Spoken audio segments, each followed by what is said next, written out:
Looking here at a recent indictment of yet another Democrat politician, Councilman Andy King, facing disorderly conduct, harassment, and other charges. And even more recent article talking about how he's continuing the very sort of behavior that he was recently indicted for. It's another picture here of this now indicted Democrat Councilman Andy King. Here he is with Mayor Bill de Blasio, fellow Democrat. This was at an event in 2013. It's also interesting that Andy King was a huge supporter of Hillary Clinton in the last election. Even during the primaries, he begged millennials to vote for Hillary Clinton. Here's a picture of him at a Clinton rally. First article explaining that the City Council's Ethics Committee voted late last month to charge Bronx Councilman Andy King with retaliation, disorderly conduct, conflict of interest, and harassment. The committee chair had said that between 2015 and 2019, Councilmember King either engaged in, encouraged, committed, condoned, or failed to prevent conduct that violated certain laws of the city. Should be expecting a major update tomorrow, a disciplinary hearing set for September 10th, when King can appear with an attorney to defend against the charges.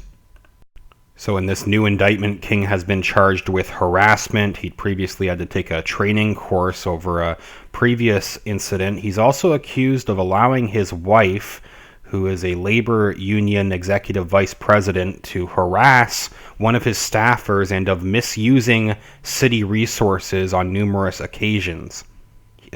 King allowed his wife to misuse numerous city resources on various occasions, they're saying, according to the chair of the ethics panel.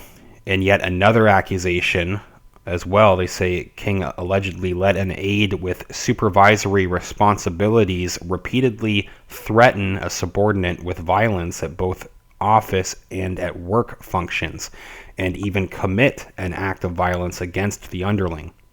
A rep for the councilman did not immediately respond to a request for comment.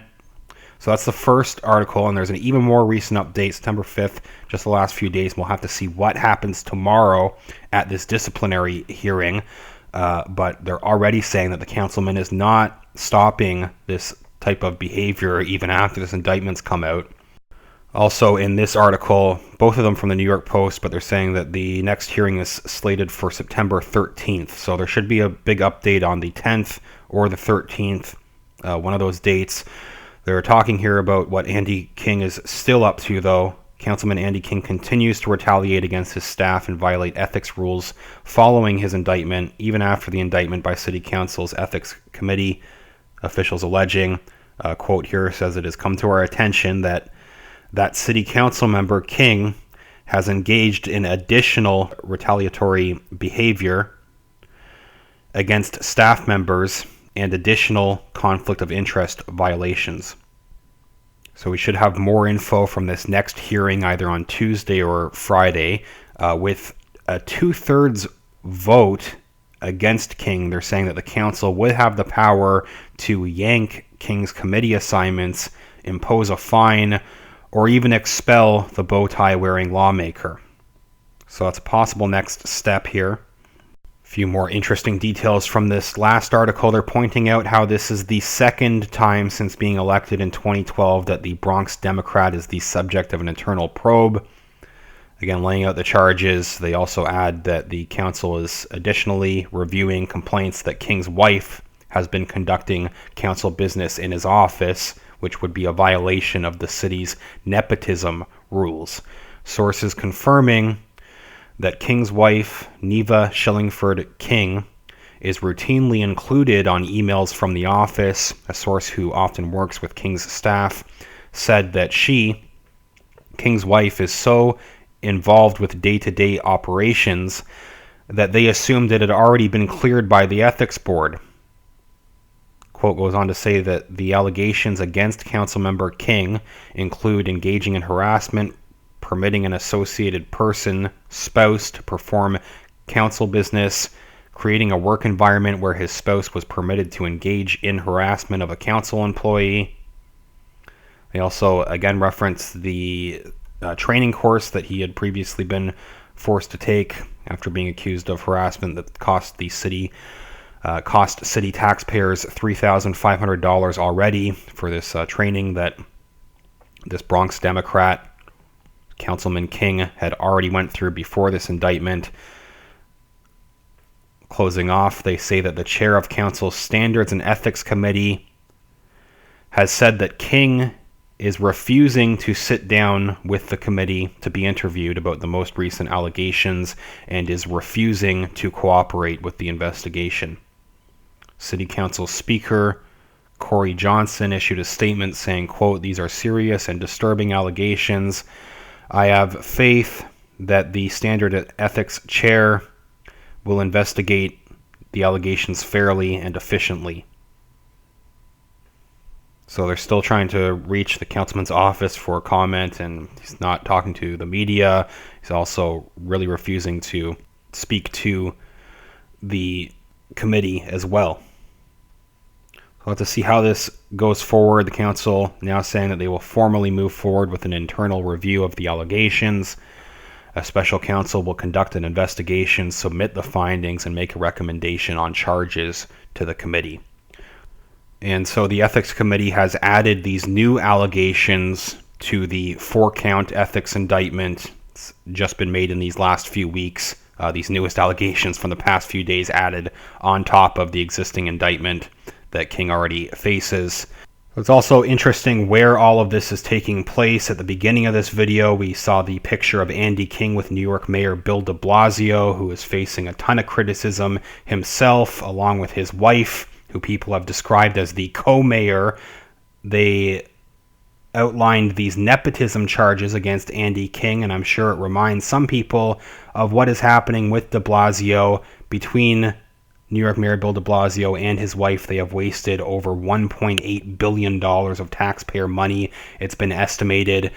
For some reason, Charlene McCrae, de Blasio's wife, was trusted with $900 million in taxpayer money for what she said was an initiative to address mental health problems. Team Thrive was the name of this organization run by McCrae. But they say after having spent an eye-popping $900 million of taxpayer funds since the program's inception, nobody seems to have a clue on how the money was spent. Charlene McCrae can't explain where the $900 million went. A lot of this money seems to have been spent on travel expenses to just talk about how great the program was and just raise the profile of de Blasio and his wife, essentially, but the programs themselves didn't actually do anything. I talked about that a little bit already. It's been escalating for the past few months. People still demanding answers on where that money went. De Blasio is also trying to run for president right now. I'm sure a lot of people are aware. He's not doing very well. Even de Blasio, I'm sure, can see by now that his chances are not very good in running for president. Maybe he's just trying to avoid City Hall. There was one article, another very recent article, saying that Mayor Bill de Blasio, New York mayor, has logged just 7 hours of work for the entire month last month at City Hall. Mayor Bill de Blasio spent a mere 7 hours, less than one full work day, at City Hall during the month of August as he launched his bid for the White House. So just something else to look at, and again, a picture of de Blasio and the councilman, and the fact that they're talking about not just the harassment charges with this councilman, with Andy King, but also nepotism with Andy King's wife. Quite similar in many ways to his fellow New York Democrat de Blasio, but what is going to happen with that case, we'll have to see. So a couple things to keep an eye on. Let me know what you think. I will continue to follow this story. There is another update, another hearing coming in the next few days, so we should have some more information. Please leave a comment. Thank you very much for subscribing to the channel, helping share the information. YouTube is stopping any kind of independent news commentary from getting out, so important that we manually share the information, as everybody has been doing. It's very much appreciated. Also, everybody that's supporting the channel over on Patreon or PayPal, both those links are in the description. Thanks again so much for just watching the videos, your comments, all your support. Very much appreciated. I will follow up soon, everyone. Thanks.